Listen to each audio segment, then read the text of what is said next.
You know,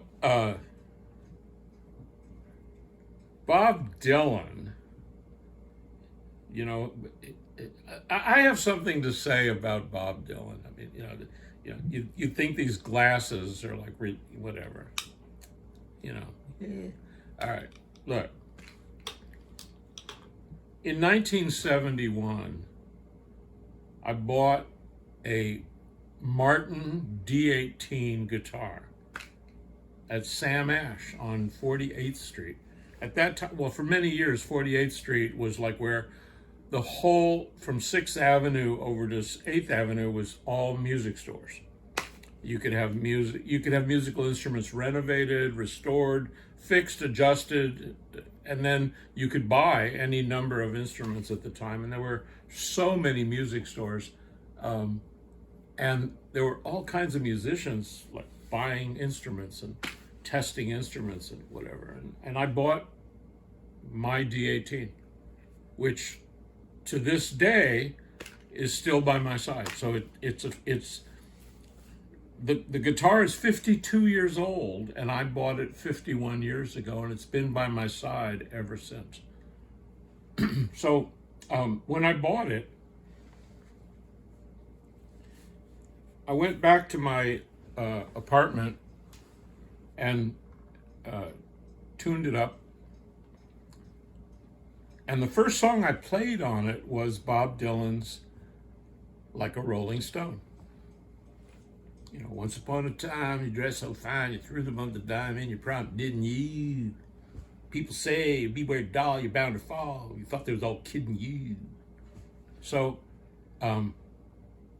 while I was playing it, an idea came to me to, why don't I go down to Gertie's Folk City in the West Village and cover Bob Dylan's Like a Rolling Stone? Because that's where he premiered it in 1965. And I learned it in 1965. I was in the Rathskeller room of the Student Union of the University of Iowa, where I was studying fine art and writing. And I was in the Student Union and I heard this song for the first time. I couldn't believe it. I was just like, what the hell is that? So I went home right away and I learned how to play it right then and there. So here I was, that was in 65.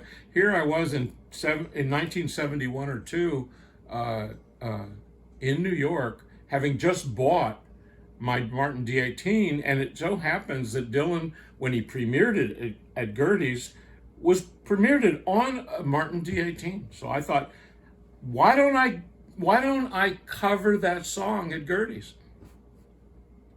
Sure enough, on a Saturday night, there I was at Gertie's, and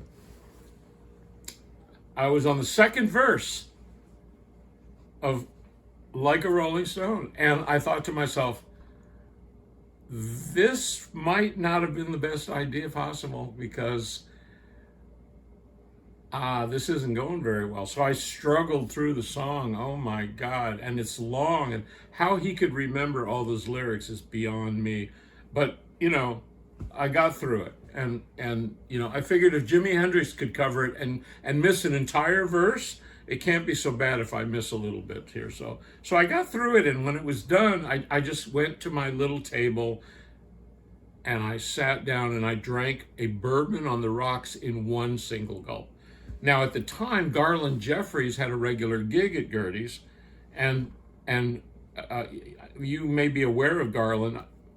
Garland at the time, he was a fabulous musician and very different from the Garland you know. But at any rate, he came over to my table and he had this weird look on his face, and he said to me, "That was really weird, but you know, I think I liked it." All right, that's it.